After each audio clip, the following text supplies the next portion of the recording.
What is up guys, Willie Shaw here and welcome to the channel. And today I'm going to be talking about how to start a videography business. More so really my story and how I started my videography business. So let's jump right in. It was the year 2016 and me and my wife had just had our first son, little Willie. The dad life was something I was extremely excited about, and once he was born, it confirmed all the things that I knew it would be. Fell in love instantly, and I knew that I wanted to spend as much time as possible with this little guy. The problem was I was working a full-time job. It was supposed to be a 9 to 5, but ended up being more of a 8 a.m. to 7 p.m., even 8 p.m. sometimes, and ultimately was just draining the life out of me. Me and my wife decided that there was never going to be the perfect opportunity to make that jump. And if I would continue to wait for the perfect storm, it may never happen. So we talked, we discussed, we planned, and eventually made the jump to take our photography business full time. That photography business was barely making any money at the time. What it did have was a small community of people who knew that I had the capability to take photos. And in the beginning, things were rough. There were those months where just money was very tight, and picking and choosing what bills to pay, what bills not to pay, it was definitely not for the weak of heart. Right? It was those moments that really you ask yourself, what am I really capable of, or why am I doing this? And just looking at my son was a very nice reminder to be like, okay, we're doing this because the time I was spending with him, there was no price that could be paid that could take away those moments. Now, the photography business started picking up steam. We were putting out more and more content, and kind of the cycle started to gain traction. Over the course of the next year and a half, we're now in 2018, the photography business is in full storm. But on the side, I started to experiment. I started creating these little videos of my family that I absolutely love. Video creating was something that was different from photo taking because I had the power to create a story. It was me in control with the music and the pacing and the editing. I could tell a story that ultimately only was a vision in my head. At that point in time, doing videos as a career choice was still something I never really considered. I knew that there were people making movies and people doing things on YouTube, but it wasn't something that I thought I could do.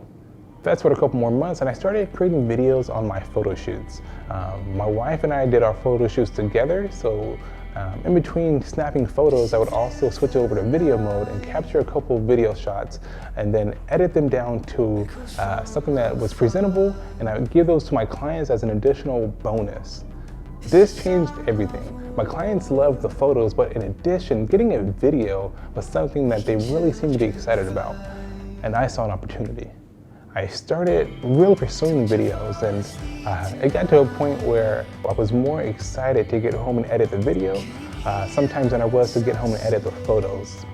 I continued that process of creating videos for families until one day I got an email from a real estate agent who was the head of a company and asked me if I wanted to create videos for their real estate company. This was my foot in the door. So I said yes, but then things took a dive. I might have said yes a little too soon, and I created a couple of videos that I was proud of at the time, but I didn't really know the industry. Video making and the real estate industry really are hand in hand, especially right now with the pandemic.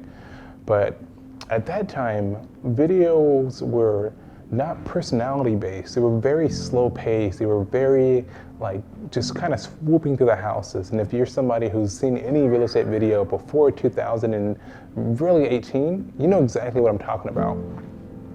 Now videos are a lot more fast paced, or have a personality. Somebody's walking, talking through them.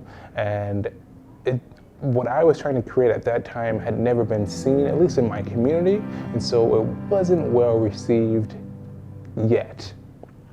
Fast forward a couple more months and I'm still doing these videos for families, and then I get another email from a real estate agent to do real estate videos. Now this time I'm prepared because instead of just diving into it, I asked questions to make sure that I'm the person that can achieve the kind of videos that they're looking to create. the questions that I didn't ask before, but now I knew better and had asked. To my surprise, they had informed me that they had been watching my vlogs, my videos, and they wanted me to do exactly what I've been doing for myself, just for them. So I started creating videos for this real estate company, and we go at it full steam. That really took me to that next level. I started learning how to use lighting. I started learning how to get people to talk and how to say what I want them to say, how to do different camera movements, and by this time, I am fully in the game. Looking back over collectively my life and really my introduction into the videography world and video creating, there's so many times where I was ready to give up, or I just didn't know what to do, or I had completely failed on a shoot.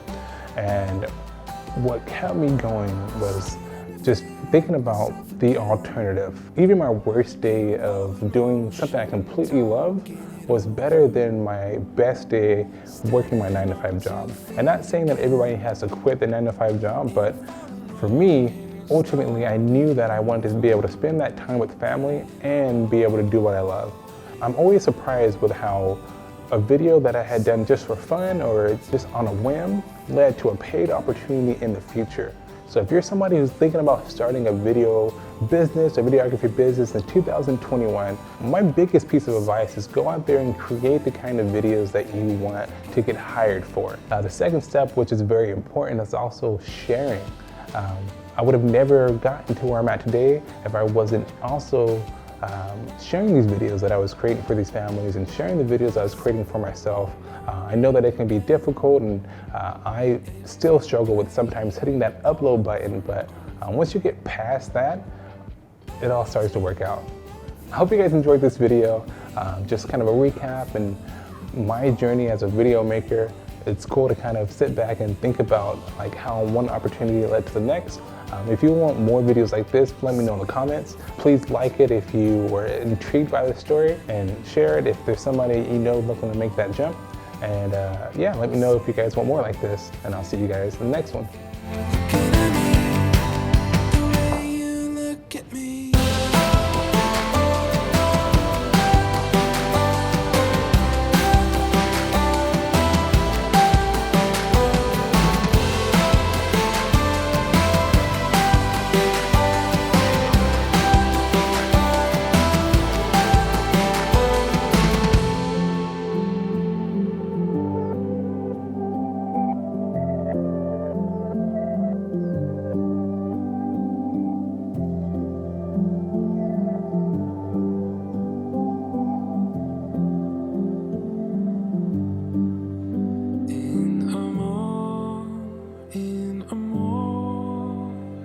I saw you in the perfect light, and I'll never forget the way you looked at me. I could never forget the way you looked.